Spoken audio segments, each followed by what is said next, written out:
The fragrance of selfless love that has drawn the world into one family. The truth of an eternal message that has been revealed through every act and word. The fulfillment in service that has been taught by relentless sacrifice. The Lord's own life is indeed His message.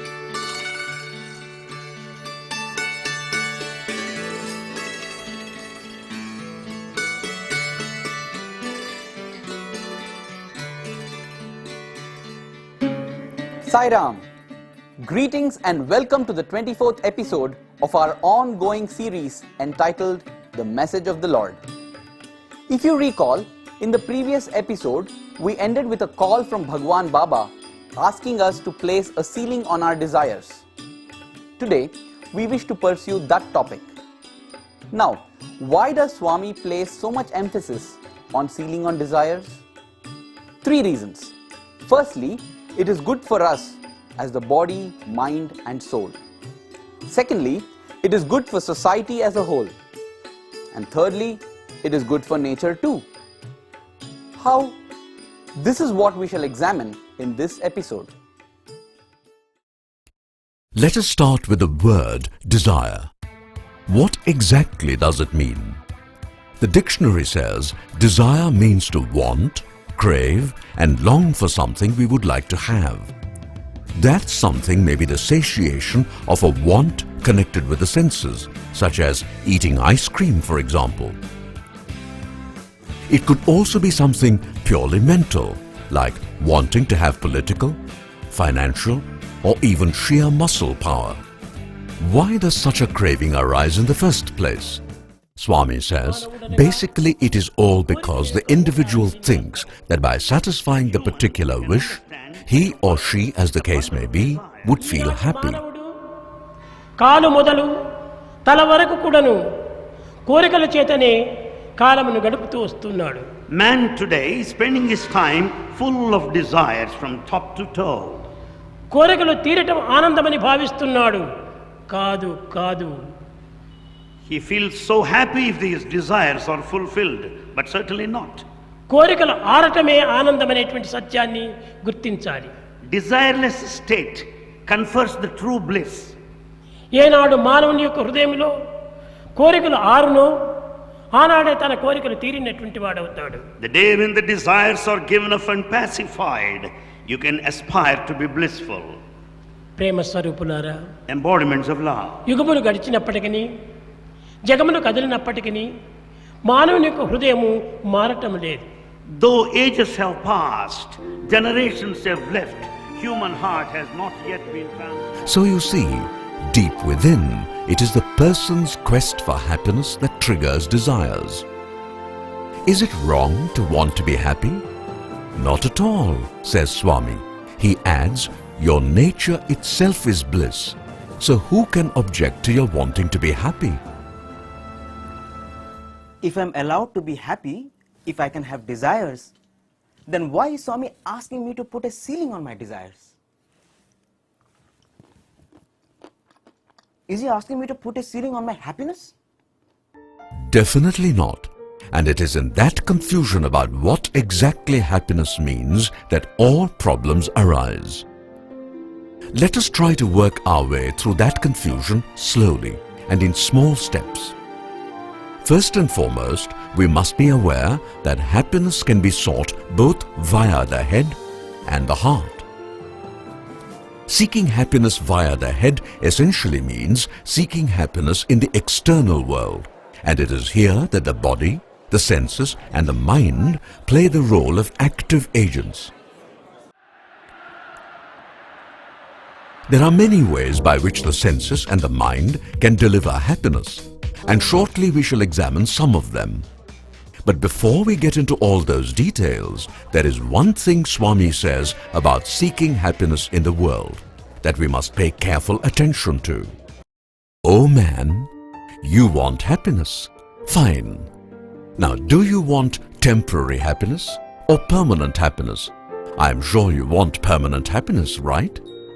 Well, in that case, don't you think you are making a terrible mistake by looking for permanent happiness in a world that is itself temporary? Don't you think your approach is fundamentally flawed? Now, if we try to present this argument, many people would counter this and say, Stop being smart, mister. You know, this planet Earth has lasted for thousands of years and it is going to be around for any number of years. And I'm here only for just 50-60 years. On that scale, the world is permanent enough for me. I mean, all this talk about the world being temporary, ephemeral and all that just doesn't wash. That might be a clever counter-argument, but just pause to reflect on how such false logic can trap a person and lead to all kinds of problems. The fundamental point is simply this: God has created the world in such a manner that it is a tight mixture of opposites. That is to say, in this world, pleasure and pain, joy and sorrow, happiness and misery are strongly tied together and cannot ever be separated. To put it simply, they are like two sides of the same coin.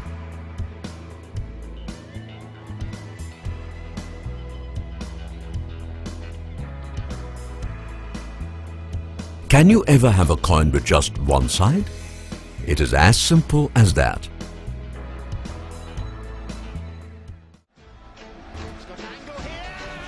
Thus, pleasure can turn to pain in a moment. As we very well know, this happens in sports all the time.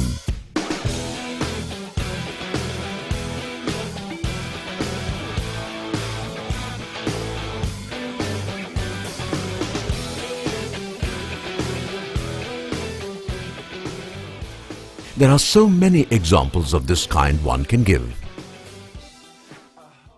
So, the first thing we learn is that permanent happiness is never possible in the world because the world is intrinsically dual. Temporary happiness? Sure. Permanent happiness? Never.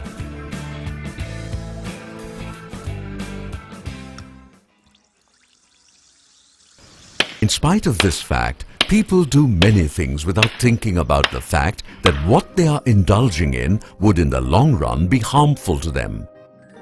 Often, it may not seem that way. However, the actions of the individual could affect society as a whole, especially when millions do the same sort of thing. And when something harms society, it also affects individuals. That may sound rather complicated, but here is what we mean. Take cars. When Henry Ford introduced mass production and made it possible for even ordinary Americans to buy a car, it was considered a tremendous blessing. People in America suddenly felt a new sense of freedom. They had cars, oil was cheap, and they could now easily travel all across America. It was not long before people elsewhere wanted to do the same. First, it was people in Europe. Then it was the turn of Japan, China, and South Korea to get into the auto club. And now, even in India, the roads are full of traffic. In fact, even in Puttaparthi, where once there were just a few bullock carts, today there is so much traffic. You may say, okay, so what? Well, with hundreds of millions of cars on the roads of the world every single day, just look at the amount of carbon dioxide that is getting dumped into the atmosphere. And that, believe it or not, is leading to a change in the climate of our entire planet.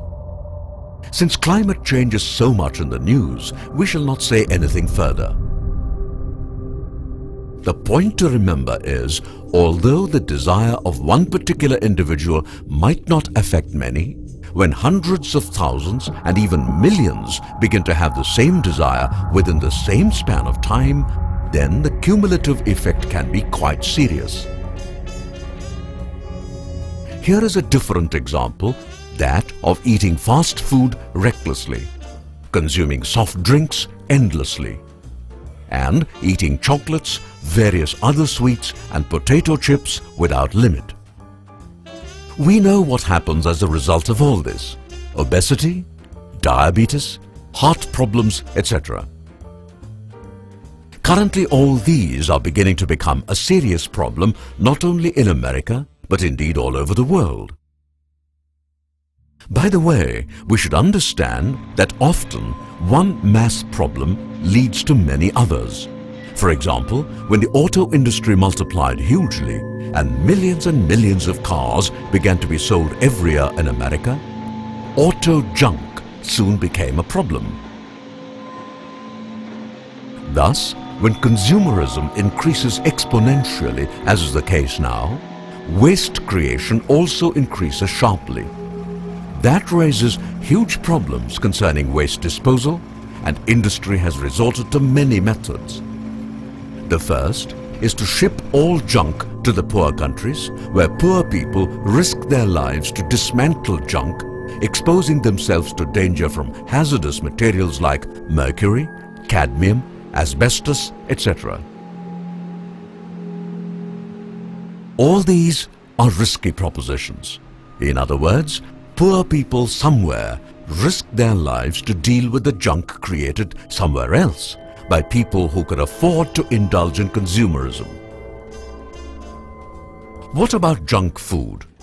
That also has consequences beyond health problems. Take hamburgers. The main ingredient is beef.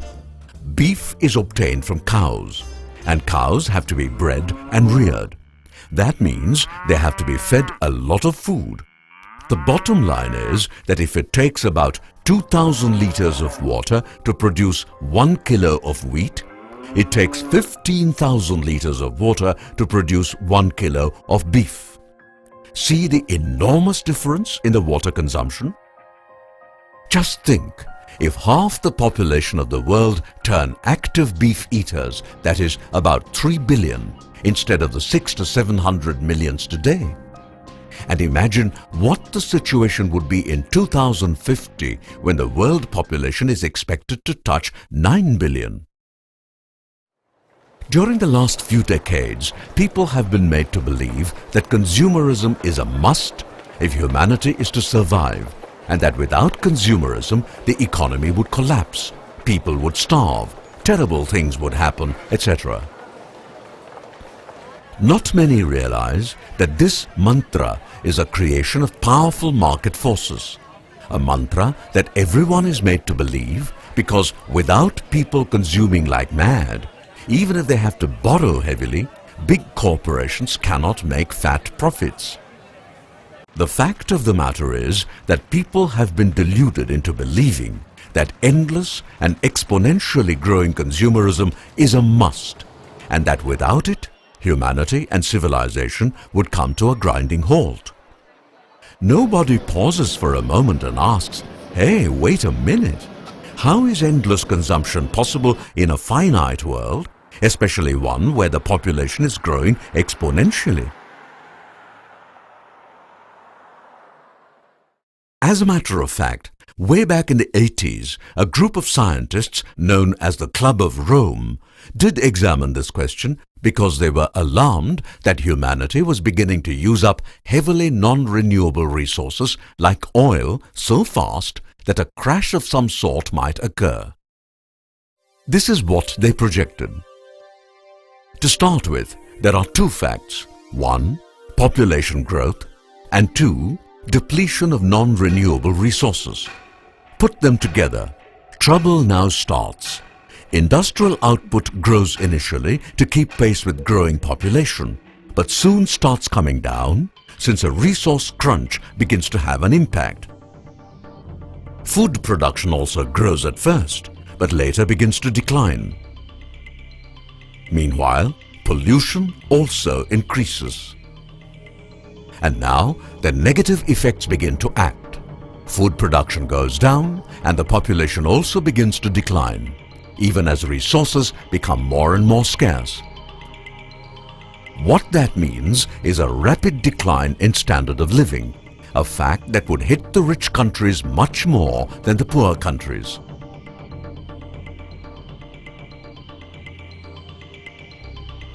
When these predictions were first published, they created a great stir.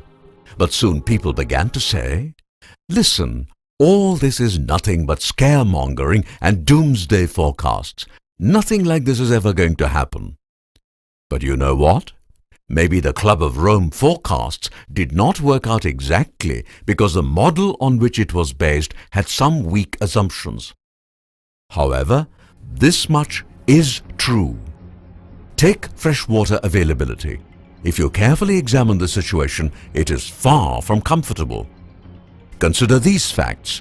To start with, we note that roughly about 1,400 million cubic kilometers of water are available on the face of planet Earth.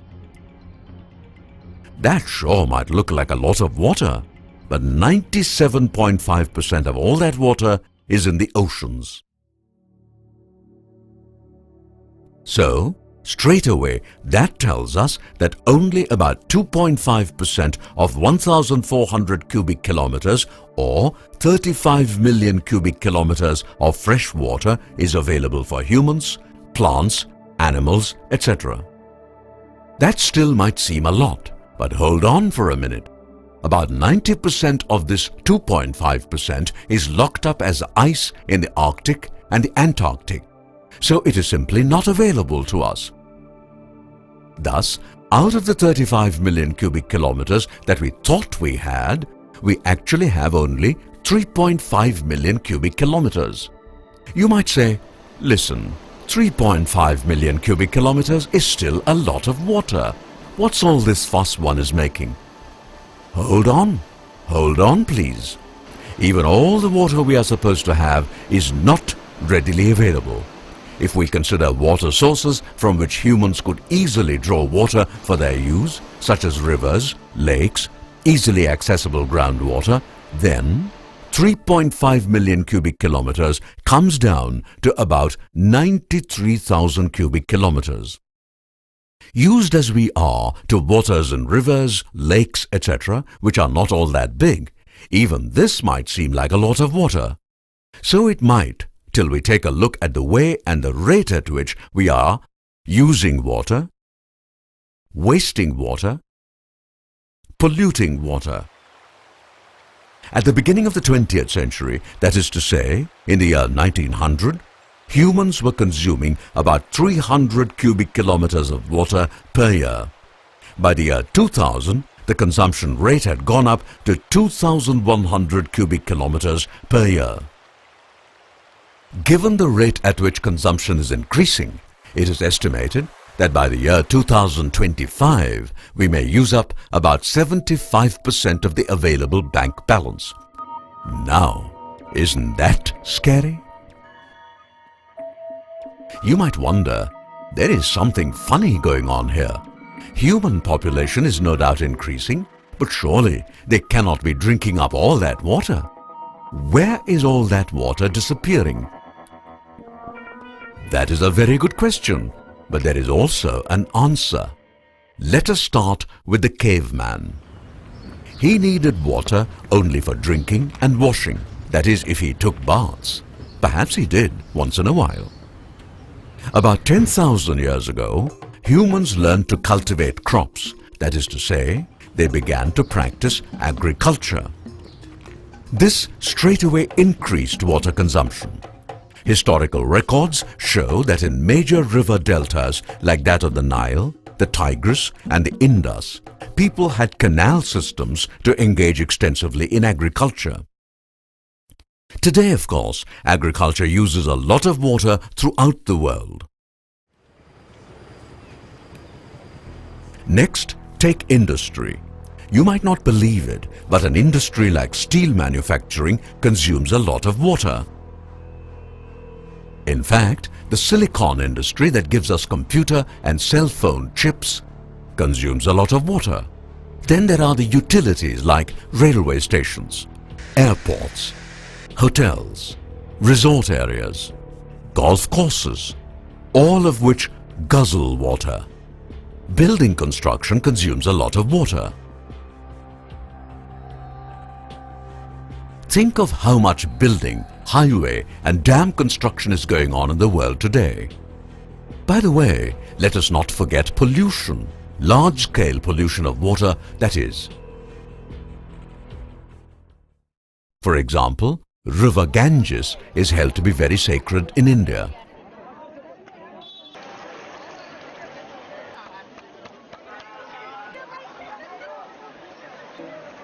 And yet, the river is polluted all the time without anyone batting an eyelid. Imagine that. That is what Baba refers to as spiritual blindness. Now, maybe one can understand why he wants us to venerate nature as God. ప్రాచీనులు చేస్తున్నటువంటి యొక్క ఈ ఆరాధనలన్నీ కూడా పవిత్రమైనటువంటివి. All modes of worship by the ancients are sacred. ఏదో ఒక తుచ్చమైనటువంటి దానికోసమని ఉత్తమమైనటువంటి దాన్ని నిర్మాణం చేసుకొని దానికంతా మనం ఆరాధన చేస్తున్నాము. And in fact, for mean, low things, we forget this point. వద్దు వద్దు. We should not ప్రకృతి మన భూమాత. And its mother earth. ఈ భూమాత గోమాత. And also the cow is revered as mother. Vedamata. And scripture is mother. కన్నమాత. And physical mother. ఈ నలుగురు మదర్లే మనకు నిజమైనటువంటి యొక్క ఆరాధన దేవతలు. These four forms of mother have got to be revered. అట్టి మాతలను మనం రక్షించుకుంటూ వారిని సంతృప్తి పరిచేటువంటి నిమిత్తమై మనం సరైన సాధనలు చేస్తూ రావాలి. We have to respect and worship the mother, the physical mother, the cow the mother, the scripture is mother. దైవారాధన చాలా ముఖ్యము. And worshipping of God is most important. సన్నగిల్లి పోవడం చేతనే because there is no worship or thinking of the Lord. ప్రపంచంలో అనేక దుఃఖములంతా పెరుగుతూ వస్తున్నాయి. We find the whole world is in chaos. ఎక్కడ చూసినా దుఃఖమే. We find misery. కారణం ఏమిటి? Why? The point being made is simply the following. The predictions of the Club of Rome might not be quantitatively correct, but the trends they have predicted are correct. Let's now get back to where we started, which was about sealing on desires. People begin to consume because they have desires. The desire might not necessarily be a bad one, but as they say, even a good thing in excess can sometimes lead to undesirable problems. That's right. The body needs vitamins, but that does not mean one takes vitamins in excess. Thus, even from a purely physical point of view, a ceiling on desires is good for the individual, for society, and for the ecosystem on which we depend so much. However, Swami wants us to practice sealing on desires for a more important reason. If you recall, a person gives in to desires so as to be happy. However, worldly desires do not make one completely happy.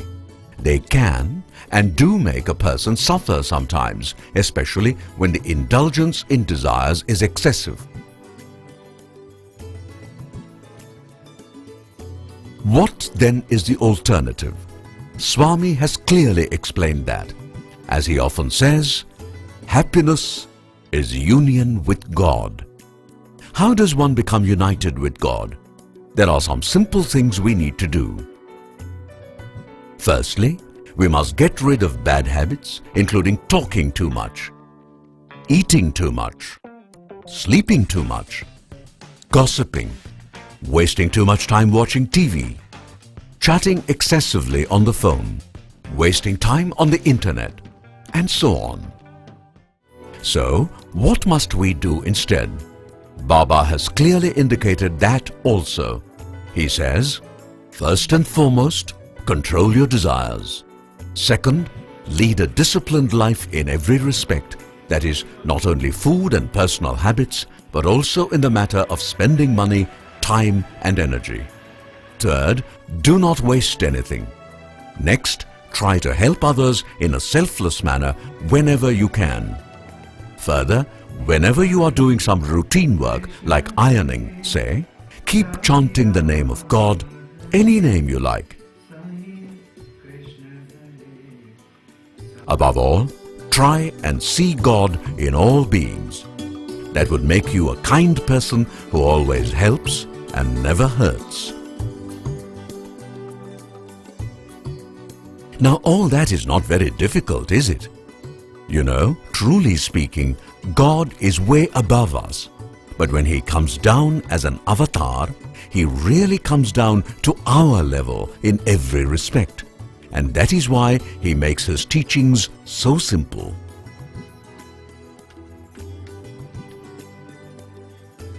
That is how compassionate Swami is always. And yet, somehow people do not make the effort they really should to put all that He constantly says into serious practice.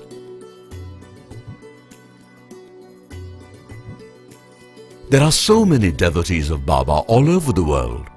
Just imagine how much the world would change if each and every one of us would try to follow Swami's teachings. In Puttaparthi, it is a common sight to see people running behind Swami's car.